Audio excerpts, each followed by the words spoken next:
Hello, Booktopians. My name is Mark Harding, and I am joined today by the one and only Shannon Molloy, author of the amazing new memoir, 14. Hi, Shannon. Hi, how are you? Very well. Thank you so much for joining us Thanks for having me. talking to all of our fans today. Can you give us a quick introduction to 14 and what it's all about? So this is a memoir about my 14th year, living and growing up in regional Queensland at the turn of the century, going to an all-boys footy-mad Catholic school where I didn't really fit in and life was pretty tough. So it's about me sort of trying to find myself in a pretty inhospitable setting with some pretty horrific bullying. But also how I survived that year thanks to love and kindness. So 14 has come out to a lot of buzz and a lot of acclaim, and you've got like a press tour lined up and everything, and then suddenly COVID hits. What's it been like releasing a book in the current circumstances? It's been surreal and challenging. I had a sort of 3 or 4 week tour that was to kick off on April 2. And I think it was just about a week before that we pulled the pin when all the first sort of social restrictions came in. And it was pretty upsetting, to be honest. This is 18 months of work, a lot of anticipation and build up. And you sort of only get one opportunity to launch your very first book. And it's this thing that I've dreamed of doing since I was a little boy. So it was a little sad, but the response has been amazing. And we've been able to use video to do sort of hangouts and Q&As, and you guys have been so supportive with podcasts and lots of other things like that. So we've kind of made the best of a bad situation. And in some ways it's been better than it might have otherwise been, because I've got all this free time to write back to people's lovely emails and Facebook messages and Instagram DMs. Whereas if I'd been on the road, maybe there might not have been as much time to do that. So I've got to really connect with people that have read the book and loved the book, and it's been quite special for me. Yeah, that's great. I was going to say that something that we're seeing a lot of at the moment is that the current situation is forcing the industry as a whole to be a little bit more creative in the way that they're approaching things like publicity. And it's really interesting to hear your perspective on that and how you actually have time to kind of engage with it a little more meaningfully. Yeah. So can you tell us a little bit about why you decided to write 14, and maybe just outline kind of the journey that you went on from the time that you first kind of got the idea to sit down and write to that day when you actually did sit down and put, pen to paper? Well, I'm a journalist by trade. That's my day job. And about 4 years ago, there was quite a sort of fierce debate around this program called Safe Schools, which was a sort of anti-bullying program for LGBT kids. And it got very political and quite nasty. And I was on the train on the way home from work one afternoon when I read a news story about a politician who'd stood in Parliament and described the program as a way for gay men to groom children. And that word is not ambiguous. That word has a very clear meaning. And I was so upset by seeing this elected official stand in this hallowed place and compare people like me to pedophiles, essentially.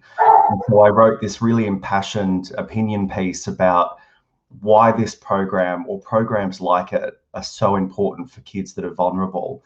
And I told a story about being 14 and going to a school where my life was a living hell, and how that culminated one day in me trying to take my own life, and very nearly taking my own life. And the op-ed, I wrote it very quickly without thinking about it, and it went viral, and it was republished in a whole bunch of our newspapers, and the response was phenomenal.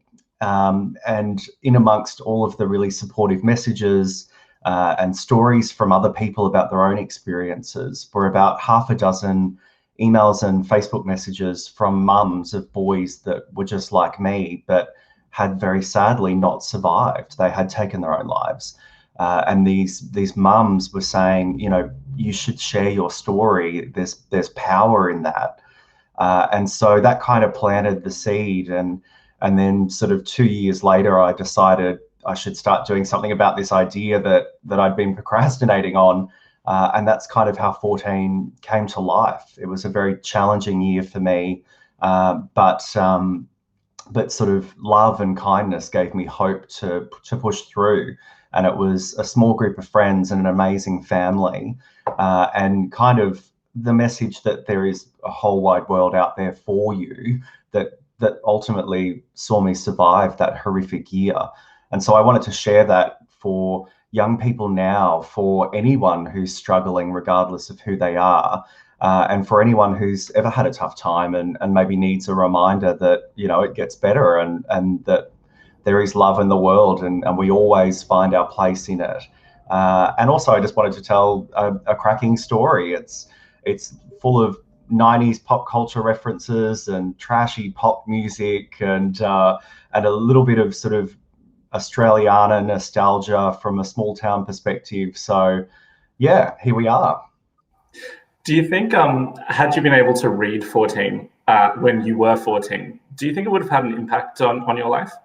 Absolutely. I sort of had very little hope for myself and my future life at that age. I was just consumed by what I was experiencing every day, this sort of bullying and homophobia and hatred, that I kind of just felt that that's how life was always going to be. And I think a lot of high school students or young people, and sometimes all of us, when we're in the midst of something horrible, it kind of feels like it's never going to end, and that's just life and how it's going to be. And so I think if I had had the opportunity to read a book like mine at 14, it would have given me some hope that things do get better and that, you know, the darkness never lasts. There's always a new dawn. And also it just would have shown me that there were people like me out there in the world and who were happy and living a great life. And that, you know, things are temporary, I suppose. Yeah, I think it would have helped. Yeah. You obviously have had to relive some of the worst moments of your life when you were writing this book. And now again, on your publicity tour, a lot of people are asking you questions about these really traumatic events that you went through. Has it been a difficult experience to revisit that? Or has it been kind of therapeutic to be able to talk about it so openly? A little bit of both, I think. Apart from that op-ed that I wrote 4 years ago, that was the first time I'd ever sort of told my story or a little bit of my story. You know, when I eventually left that town, I never looked back and almost never went back, really. And I haven't been back for years. And all of the sort of pain and trauma that I'd experienced, I kind of put in a little box and hid it away and never revisited it until quite recently. And then when I was writing the book, there were anecdotes in there that I'd never said out loud or written down, let alone shared for a wide audience or with my family and loved ones. And so going back to that time and bringing it back to life was a little challenging at times. And there were some things that I wrote that after I sort of had it down, I'd go for a long walk or, you know, cuddle my cat or call my mum or listen to some old school Jennifer Lopez, just to try and sort of bring myself back to current day. And so it was challenging at times, and talking about it again now, particularly some of the more harrowing moments, has been a little difficult. But ultimately, I think it's been quite cathartic that I've been able to just get it all out finally, and to process a lot of that and to move on and to also take stock of where I am now and where I've come from. You know, it's always good for us to remember where we've come from, and get a little bit of perspective of you know, how good things are now, perhaps. Look, J-Lo cures everything. I'm with you on that. So I guess kind of coming off those comments, what do you think 14 would have been like had you written it, say, a decade ago? God, I probably would have been a little less polished in my writing. You know, I'm still learning how to be a good writer. You know, the learning never ends. but I think I would have, I may not have had that kind of perspective of where I am now and sort of what that trauma meant to me then, but also in the sort of later adult years. It's I share the message that it gets better and that things don't last forever, but there are sort of scars that you take with you from some of these experiences, and that was certainly the case for me. And there were lots of things for me to work through in my sort of 20s. So I think I would have probably written a very different book. I might have been a little less hopeful, perhaps a little more bitter, dare I say. And so, yeah, I'm glad that I waited and that I've had a little bit more, world experience and life experience to be able to bring a slightly more optimistic tone to it, and also to put it in context of the time period, the surroundings, the sort of kid that I was. So 14 is ultimately a story about your survival. What is the message that you hope it has for young queer people who read it? I hope that the message that they take out of it is that it gets better. And I keep repeating it, and it's this comment that kind of has become a little cliche in recent years because a lot of corporates have sort of robbed it for really thinly veiled marketing campaigns about equality. But it's true, it always gets better, particularly for young people. Like I said, sometimes it feels like the weight of the world is on you, and this is the worst that it's, ever going to be, and nothing's ever going to be great again. And it's not true. There's a huge world out there, and there's a whole life to live. And it's worth reminding young people, all young people, but particularly vulnerable young people of that. But I hope that everyone, regardless of who they are, how old they are, where they grew up, what their challenges have been in their life, this book ultimately, the message is about the power of kindness. I survived this thing that seemed insurmountable, this horrible year, thanks to wonderful friends, my incredible siblings, my amazing mum, and just these sort of split-second random acts of kindness from strangers or people that I didn't really know that well. And that has huge power. And I think most of us forget that sometimes, with life being so busy or the world being so uncertain as it is now, that kindness is hugely powerful. And so hopefully that's sort of illustrated in this book. Yeah, I think what you were saying before about the positioning it gets better in the way that you have, I think is really powerful, because it's one thing for a kid in high school to hear that, but as you were saying before, high school is your entire world when you're that age, and it's very hard to see beyond it. But writing as you have and relating it back to a very teenage experience and to that year of your life kind of makes that message a little bit more resonant. Were you thinking about the potential impact your story could have on kids who are going through similar circumstances while you were writing?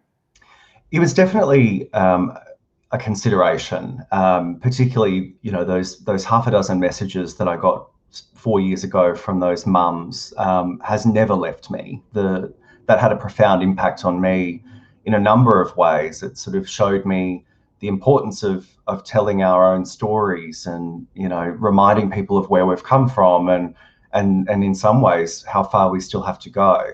And also that just can't leave you. That was such a incredible experience for me. And I'm grateful for those women for coming forward and sharing their stories with me.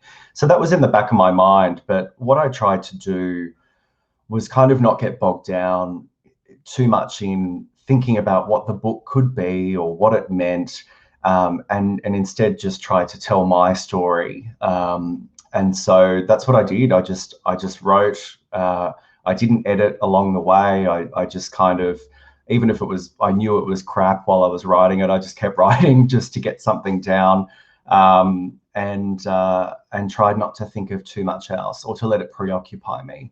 But I hope that the book helps anyone who needs help. And yeah. We have a lot of passionate writers in our audience as well. So I wanted to ask a few questions about the writing process while we're on the topic.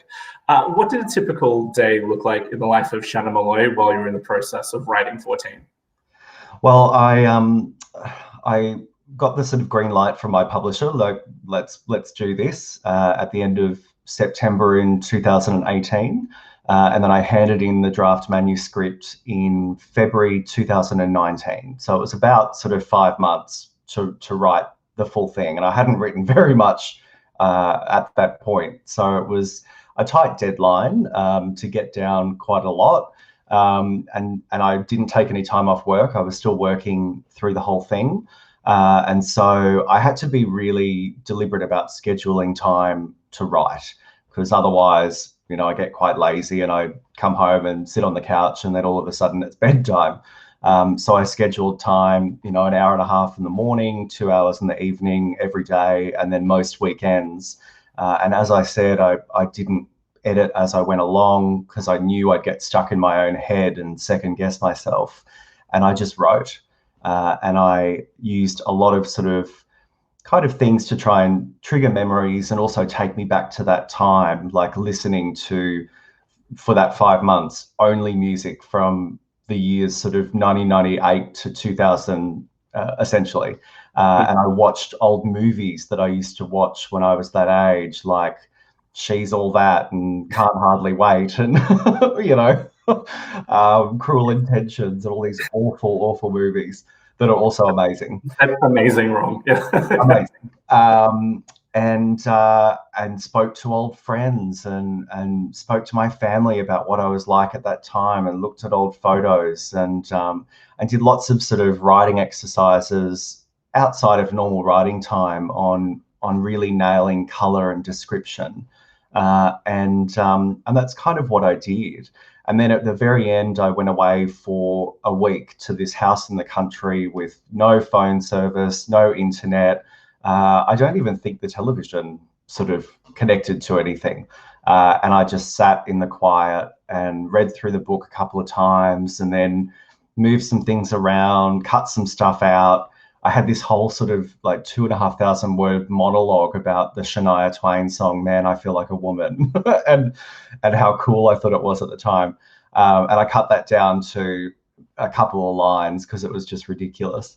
And then that was that. And then I worked with my publisher over the sort of coming 9 months on a couple of structural changes and multiple rounds of edits.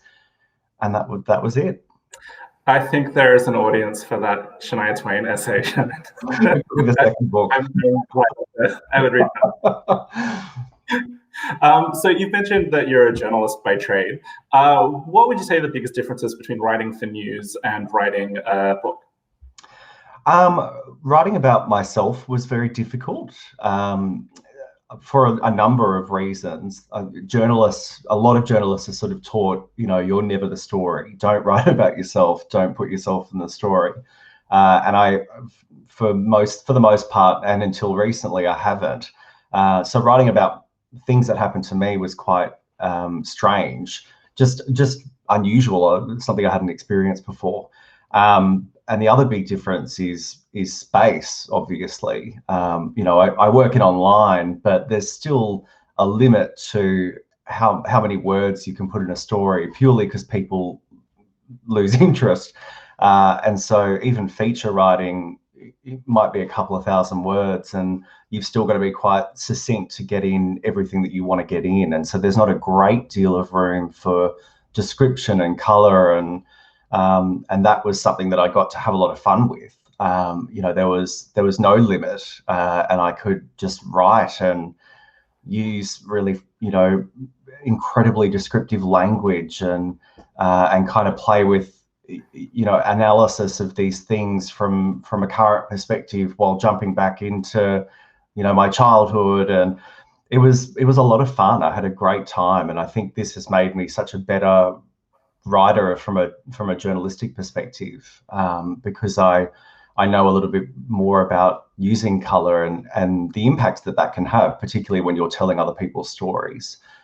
So it was a challenge, and I did a lot of, like I said, work on some writing workshops on description and that sort of thing. So yeah, it was a steep learning curve, let's say. So you center yourself in the story, obviously, when you're writing a memoir, and you have to kind of research yourself and dive deep into yourself to tell this story. Did you find anything surprising or learn anything new about yourself? There were, obviously, when I was living this at 14, it was very difficult and very traumatic at times. But with the benefit of hindsight and really revisiting that period and taking myself back there, I was surprised by how awful some of the things were or how much more awful they were looking back on them than they felt at the time. Particularly a lot of the sort of the complicit nature of teachers at the school I went to, who, for the most part, ignored what was happening to me, didn't step in. Some of them even participated in a little bit of it.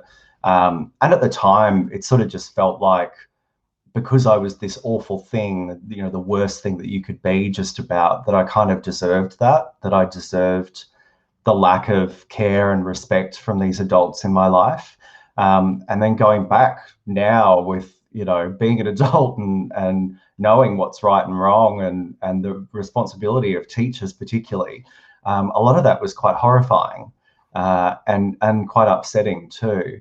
And so that was one of the things that I struggled with while writing it, was kind of an anger almost at how much some of these people had failed me as a kid, and I kind of felt like a sense of injustice and a little bit of grief for myself, almost watching this sort of person that feels like a world away from me now, and feeling sad for him and a lot of the childhood that he was robbed of, the sort of happiness that he could have experienced if someone had done something, or done more, I should say. And so that was an interesting experience. As a part of that, obviously, you write about real people in 14. Did you consider, well, firstly, have you had much of a reaction from the people that you mentioned in the book? And then secondly, did you think about what their reactions would be as you were writing? And then did it impact how you approach things? I didn't think about it much while I was writing, because I just didn't want to second guess myself. That it's not hard for me to doubt myself. So I knew that I'd get stuck if I sort of thought too long about things. But in the editing process, I did start to think a little bit about, these are real people, and yes, it happened and it was horrible, but maybe they've changed. Particularly a lot of the boys in my class or at my school, they've got families now and careers and lives that are a world away from that school at that time. And so I was a little nervous about that. And so for a lot of the people, pretty much anyone that comes across Paulie in this book, we've changed their names, a lot of physical descriptions, just in case, some of the bullies have become great men. Who knows? Probably. I hope so. And so I didn't want to tar them with that. I sort of felt like that was my responsibility. And so, a lot of those people sound different in the book than in real life, so that this doesn't haunt them like it did haunt me for a lot of my life. I haven't heard from anyone that comes across badly. The school itself has reached out. The current principal sent me quite a nice email, sort of sharing his horror at what he read and apologising on behalf of the school at the time, and assuring me that things have changed and are continuing to change, which is nice. I hope that's true. But a lot of the people, a lot of just old school friends that I'd lost touch with, like girls that I went to primary school with, girls that I used to do stupid dances with and, laugh at the back of the shopping centre and hang out at the beach, have reached out and we've reconnected, and that's been really lovely. And Morgan, who was my best friend and features really prominently in this book, her and I have always been Facebook friends and sort of send each other the odd message, but we've just spoken and reconnected on a really beautiful level since the book has come out, and that's been quite nice. So the book's out in the world now, and it's I don't think it underestimates it to say that it's had an amazing critical reception, and it seems like it's really blowing up at the moment. Were you prepared for the reception that it's been receiving, and what has been the best part of that for you? Well, I never like to get too excited about things because I don't want to tempt fate. So I had very little expectation for what would happen once it was out in the world. And also, a couple of mates have written books. Some colleagues that I really admire have written books, and I know how difficult it can be. You pour yourself into this thing, and then it's kind of in the hands of the gods, so to speak, once it's out there in the world. And a number of factors can determine whether it works or not, like a pandemic. And so, so I didn't have many expectations. And then when coronavirus happened, they slumped even lower. I sort of thought, oh, well, this is going to be a massive flop, because how do you sell a book when you can't go and talk to people about it? And so it's just been the most amazing 6 weeks. I almost feel a little emotional talking about it. The feedback has been phenomenal. The reviews have been really great, and while that's a nice ego boost, that's not really the important or special part for me. It's all these emails from people from all walks of life, from all parts of Australia, gay, straight, whatever, young, old, rich, poor. So many people that can see parts of themselves in this story, which is just incredible to me. It's resonating, and that's just a dream come true. As a professional writer, you hope that people get something out of your work, and the way that people are is just so overwhelming. That's the only way I can describe it. And I'm just so grateful. And to go back to this message of kindness that I keep harping on about, it's, Booktopia has been so supportive constantly from the moment the book came out. Friends of mine have, called in favors from editors that they know to squeeze it into a section of, a newspaper or whatever. People have bought it for their mums for Mother's Day. Everyone has just been so wonderful, and I couldn't be happier. Shannon, thank you so much for your time today. We have one more question for you before we go, which is, what are you reading at the moment? I have just managed recently to get my hands on Julia Baird's book, Phosphorescence. It has been just this smash hit, as I'm sure you guys know, and it took me a while to get it because it was in its 3rd or something reprint, and it's just beautiful. I've said a few times in conversation, it's like she had this psychic premonition about where we would be right now in 2020, in this uncertain and sort of unsettling world, and wrote this book about how to find your inner happiness against all the odds sometimes, and how to find love and joy, and it's just beautiful. It leaps off the page. And it's a happy read, and I know I've needed it in recent weeks, and I think a lot of people have, which is why it's just going gangbusters. So I'm about halfway through that, and it's been a real tonic. Brilliant. Well, Shannon Molloy, thank you so much for taking the time to join us today and to answer our questions about 14. And to anybody who's watching who wants to get a copy of 14, you can do so right now at booktopia.com.au. Really is an amazing read, and we urge as many people as possible to get behind this book. Thank you so much.